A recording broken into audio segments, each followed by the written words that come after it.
Dan, do you remember when there was some discussion from Jaylen Warren talking about Justin Fields potentially returning kicks? Well, Fields was asked about it, and here's how Justin Fields addressed it. He said, quote, "I think everybody kind of interpreted it wrong. Special teams coordinator Danny Smith was basically just trying to send a message that no matter who you are, you could be on special teams.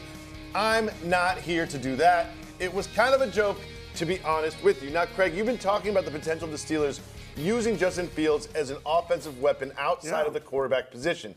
Do you think that will actually happen? I think if they're smart, it'll happen because you've got this amazing athlete on the sideline. And, this is about winning football games, not about making sure someone doesn't have their feelings hurt. You're not a quarterback right now for us. You might be the backup quarterback on a depth chart. I certainly respect that behind Russell Wilson.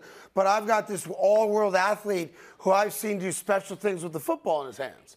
Right. So to me, if I'm Mike Tomlin, and we've talked about this schedule, over and over again, and how hard it's going to be for them to get out of the AFC North, and I've got this all-world talent, why would I keep that talent on the sideline? Now, maybe it's not returning kicks, but I'd have him on the field on offense.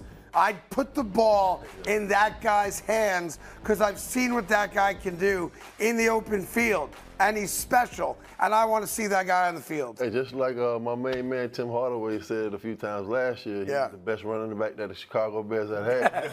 That's right. So, listen, he's a tremendous talent. I know that Mike Tomlin and this offense, they have some wrinkles where they want to get the ball in his hand. I would think so. Put him out a wide receiver, maybe throw Philly special or whatever the case may be. But listen, I was in Pittsburgh. Danny Smith was my special teams coach.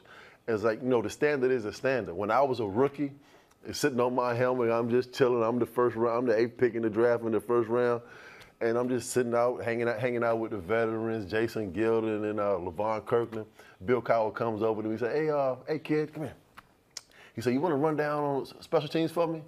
I'm like, "Sure, coach, no problem." Right. You know what? He did that to see where I was at as a young player, being drafted real high. I was like the highest pick in Steelers history at that time.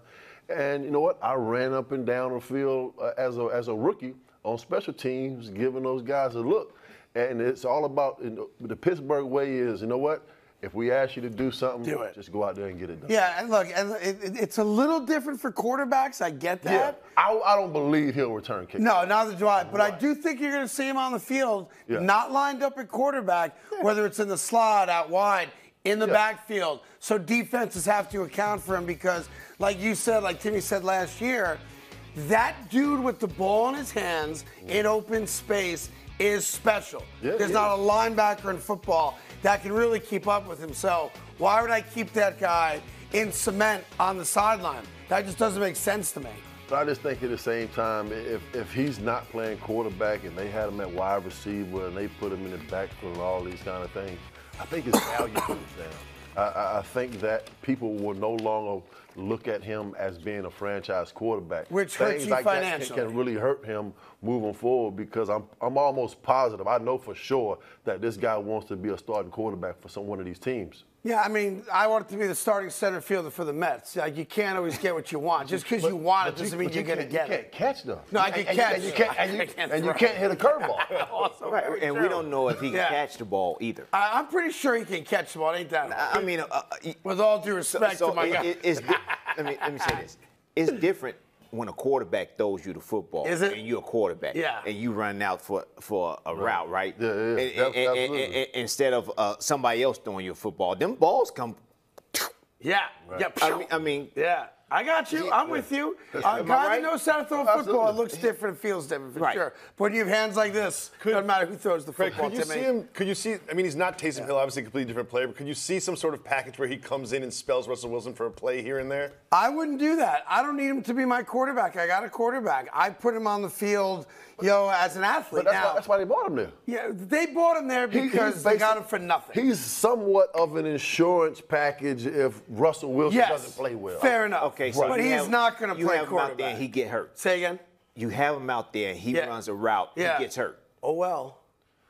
Sorry, not sorry. But what if football. Russell get hurt and then you don't have a They quarterback? didn't give up anything to get him.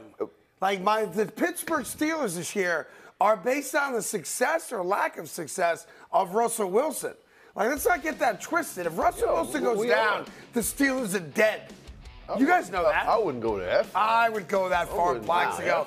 That's it. It's number 3 or bust. Mike Tomlin finds a way to get it done. Shockingly, he does, doesn't he? Right. Even with bad quarterbacks like Mitchell Trubisky and Kenny Pickett, who, by the way, has looked better than Jalen Hurts in Philadelphia's OTAs thus far. So you may see Kenny Pickett become the starting quarterback in Philadelphia. Hey there. Thank you so much for watching The Carton Show. You can subscribe right here to get all the latest bits and segments from the show. And by the way, while you're at it, we have a lot of great shows on FS1, so check them out too.